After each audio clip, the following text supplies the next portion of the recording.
Би маш залуудаа хань хийжлээ алдсан.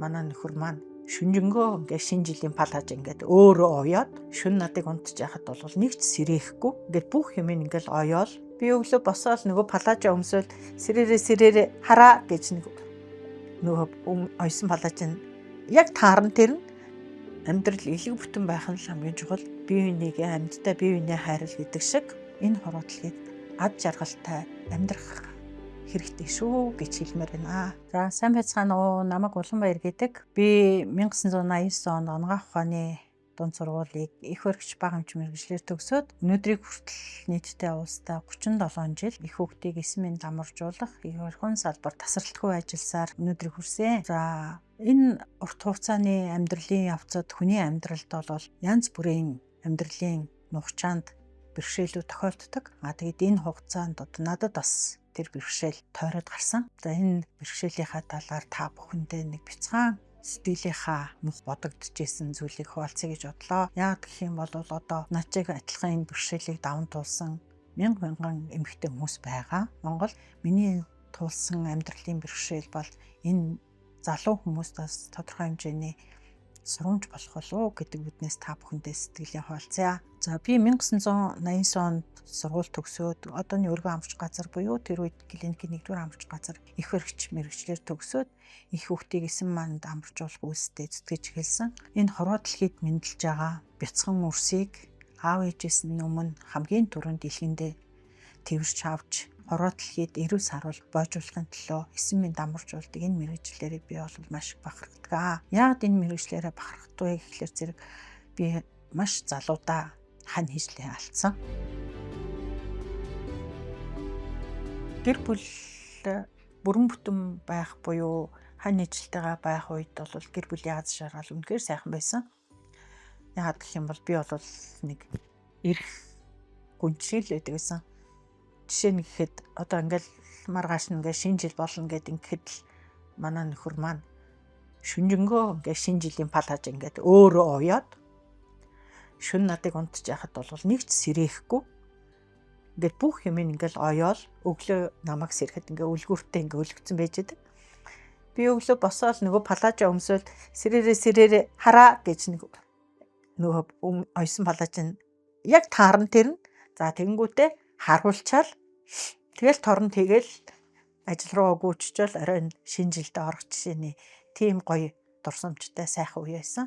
Нэг хэцүү зүйл нь юу гэхлээр тэрэг бурхан болсныхан дараа миний баг хүү маань гидсэнд байсан. Арай би төрөггүйсэн.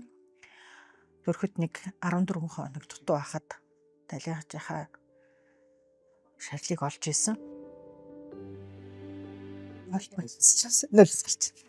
Гэхдээ одоо бурхан болоод одоо 19 жил болж байна. Цаг хугацаа бол өнөөдөр мэх зураг тийм ээ. Тэгээд төрсний дараа хүү маань би хүүгээ 24-ийн цэцэрлэгээр өсгсөн. Яагаад гэх юм бол өрх толгойлсон. Би амьдрал цалин авахгүй бол амьдрахад хэцүү болсон. Тийм учраас нэг өдөр авчиж өгөөл 5 дахь өдөр 24-ийн цэцэрлэгээс авдаг. Тэгээ авахаараа зэрэг ингээд таксидаад гэртээ очиод таксинаас буухаар хүү маань надаас айгүйх ээжийн ах таксины жолооч миний аав биш үү гэж айгүйх асуудаг байсан. Тэр бол үнэхээр надад айгүй хэцүү байдаг байсан. Тэгээд тэр үед бол ингээд амар хэцүү байгаа гэдэг бас хүүхдэд бас амрах тусам ухамсарт нь орж ирдэг байсан юм шиг байна. Би нөгөө гэр оролт тавьжгаад тэгээ буцаад ажилдаа орохдоо нэг хамгийн анхны ковотын төрийн албан хаагч нарын орон сууцны зээлэнд хамгийн анх хамрагдчихсэн. Тэгээ хашаашингаа зараад нэг өрөө байр аваад тэгээ байранд орсон чинь манай амир хөөрхөн жоох нэг өөр болохоор айгүй жижиг. Тэгэхээр зэрэг